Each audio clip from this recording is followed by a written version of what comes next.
Kylian Mbappe, nyota wa timu ya taifa ya Ufaransa na mshambuliaji wa klabu ya Real Madrid, ameweka historia mpya katika ulimwengu wa soka baada ya kufikisha jumla mabao 395 katika maisha yake ya soka ya ushindani, akijumuisha michezo ya klabu pamoja na ile ya timu ya taifa. Takwimu hizo zinamfanya Mbappe kwa mchezaji mwenye mabao mengi zaidi kabla ya kutimiza miaka 27 katika karne ya 21, akimzidi kidogo gwiji wa Argentina na mzungumzia Lionel Messi ambaye alifikisha mabao 394 katika umri kama huo. Kitu cha kipekee kuhusu mafanikio haya ni kwamba Mbappe bado ana miaka michache kabla ya kufikisha umri wa miaka 27, jambo linaloonyesha wazi kuwa rekodi hiyo inaweza kuongezeka zaidi.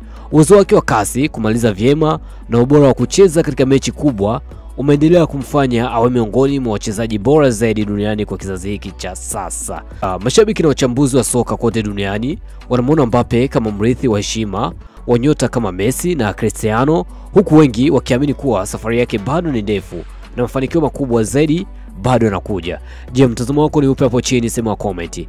Unaimani kuwa Mbappe anaweza kuja kuwa zaidi ya Messi au CR7?